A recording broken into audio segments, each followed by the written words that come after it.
Hello guys, welcome to my YouTube channel Prabhakar insights. Guys, general knowledge की class में आप सभी का स्वागत है।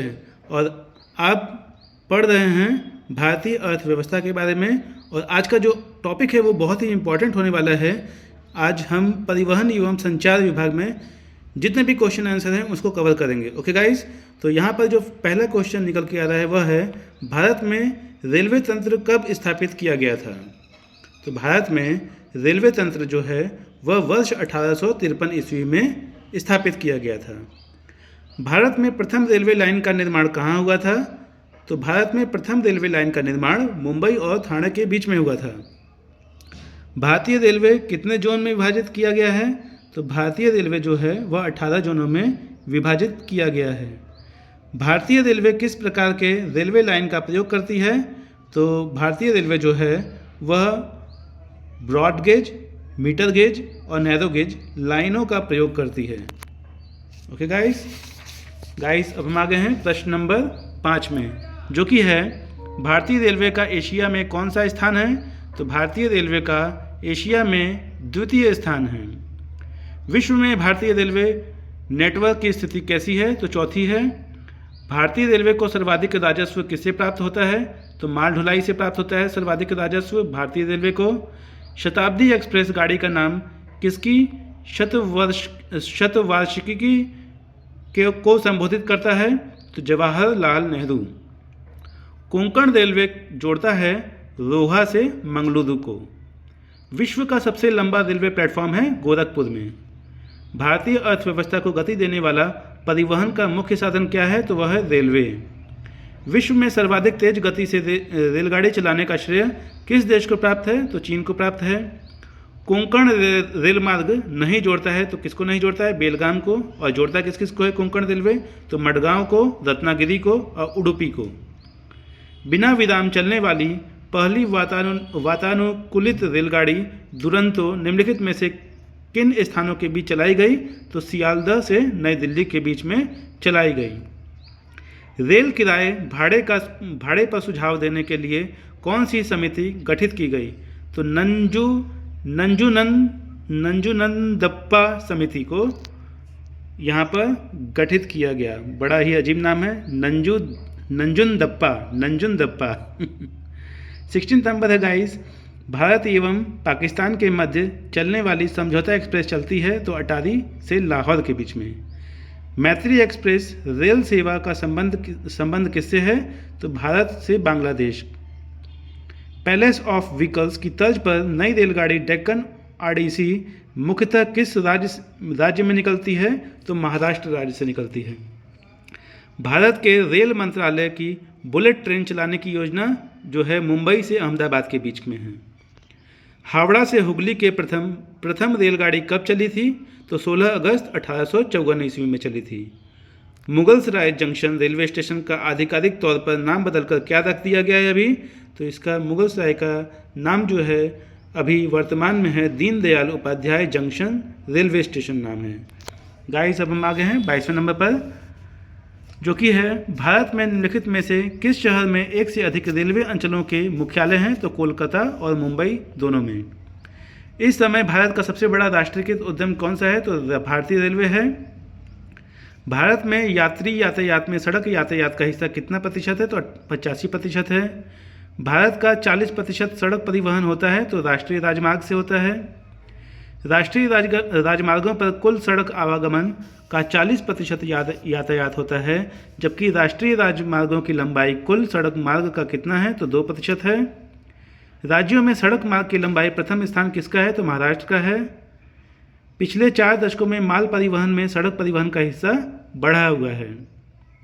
राष्ट्रीय राजमार्ग विकास परियोजना के तहत प्रस्तावित स्वर्णिम चतुर्भुज के मार्ग में कौन सा शहर नहीं है? तो लखनऊ शहर नहीं है। निम्नलिखित में से कौन सा नगर स्वर्णिम चतुर्भुज में नहीं है? तो जबलपुर नहीं है, जबकि अजमेर, अहमदाबाद और गया है। कौन सा राष्ट्रीय राजमार्ग वाराणसी से कन्याकुमारी से जोड़ता है? तो NH7। उत्तर दक्षिण गलियारा परियोजना किन्हें आपस में जोड़ती है? तो श्रीनगर को कन्याकुमारी से। निम्नलिखित राष्ट्रीय राजमार्गों में से किसकी लंबाई सबसे अधिक है? तो कोलकाता हजीरा सड़कों की कुल लंबाई के हिसाब से विश्व में भारत का कौन सा स्थान है? तो दूसरा स्थान है। गाइस आ गए हैं हम 39 नंबर पर। उत्तर दक्षिण एवं पूर्व पश्चिम कॉरिडोर सुपर हाईवे का मिलन कस्बा है? तो झांसी। राष्ट्रीय राजमार्ग विकास परियोजना के तहत कितने महानगरों को आपस में जोड़ने की योजना है? तो 4। देश के महत्वपूर्ण शहरों और राजधानियों को जोड़ने वाले राजमार्ग हैं? तो राष्ट्रीय राजमार्ग। राष्ट्रीय राजमार्ग विकास परियोजना के तहत कितने राज्यों की राजधानियों को जोड़ा जाना है? तो 16। देश में राष्ट्रीय नई सड़क नीति कब बनाई गई? तो देश में राष्ट्रीय नई सड़क नीति वर्ष 1997 ईस्वी में बनाई गई। किस एक्सप्रेसवे का नाम अटल पथ घोषित किया गया? तो बुंदेलखंड एक्सप्रेसवे को। राष्ट्रीय राजमार्ग संख्या 7 नहीं गुजरता है? तो केरल से। किस भारतीय राज्य में सबसे अधिक हवाई अड्डे हैं? तो गुजरात राज्य में सबसे अधिक हवाई अड्डे हैं। स्वदेश निर्मित प्रथम बहुउद्देशीय यात्री विमान सारस है। भारत सरकार की एक प्रमुख योजना उड़ान किससे संबंधित है? तो नागर विमानन से संबंधित है। भारत की निजी विमान सेवा कंपनियों ने सर्वप्रथम किस देश के लिए उड़ानें प्रारंभ की? तो श्रीलंका के लिए। भारत में बड़े बंदरगाहों की संख्या कितनी है? तो 13 है। एन्नौर बंदरगाह का विकास किस बंदरगाह पर बढ़ते दबाव को कम करने के लिए किया गया? तो चेन्नई। गाइस इसका स्नैपशॉट लीजिएगा और सेल्फ स्टडी कीजिएगा। मैं आपसे हर वीडियो में कहता हूं कि सेल्फ स्टडी बहुत ही इंपॉर्टेंट है किसी भी एग्ज़ाम को क्लियर करने के लिए, इसलिए सेल्फ स्टडी करते रहिए और आगे बढ़ते रहिए।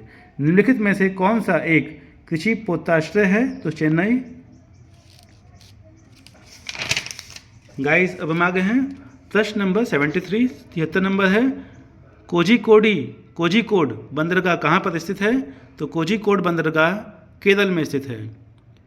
पारादीप बंदरगाह जो है वह उड़ीसा में है। भारत के बड़े बंदरगाहों में से किसका नाम बदलकर दीनदयाल पोर्ट के नाम से फिर से रखा गया? तो कांडला का। वह पत्तन जिसे देश का पहला कॉर्पोरेट पत्तन का दर्जा प्रदान किया गया है वह है एन्नौर पत्तन। भारत में अंतःस्थलीय जलमार्ग के लिए प्रयोग की जाने वाली नदी कौन सी है? तो गंगा नदी। भारत के निम्नलिखित बंदरगाहों में से कौन सा एक ओडिशा तट पर स्थित है? तो हल्दिया।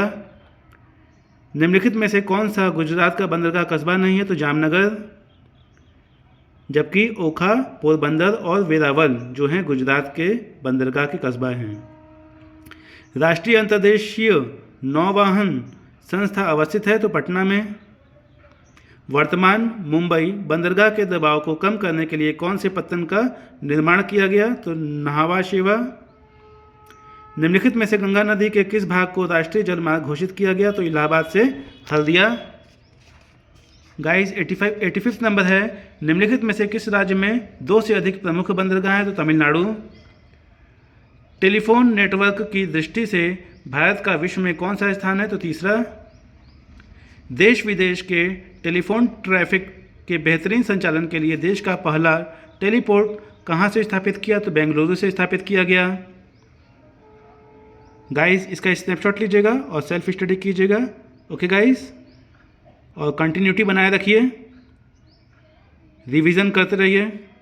जो वेरी इंपॉर्टेंट है वो मैं यहाँ बता रहा हूँ आपको। 94 नंबर है। ट्राई निम्नलिखित में से किस क्षेत्र की नियामक संस्था है? तो दूरसंचार की। विश्व में इंटरनेट उपभोक्ताओं की सर्वाधिक संख्या किस देश में है? तो चीन में है। वर्ल्ड वाइड वेब को सृजित करने का श्रेय किसे है? तो टिम बर्नर्स-ली को है। प्रोजेक्ट एरो का संबंध निम्नलिखित में से किसके आधुनिकीकरण से है? तो डाकघर से है। गाइस वीडियो को लाइक कीजिएगा, चैनल को सब्सक्राइब कीजिएगा, बेल आइकन पर क्लिक कीजिएगा ताकि आपके पास समय से नोटिफिकेशन पहुंच पाए और आप इसी तरह से नॉलेज को कंज्यूम कर पाएँ। ओके गाइस, तो मिलते हैं गाइस हम नेक्स्ट वीडियो में। Thank you for watch this video.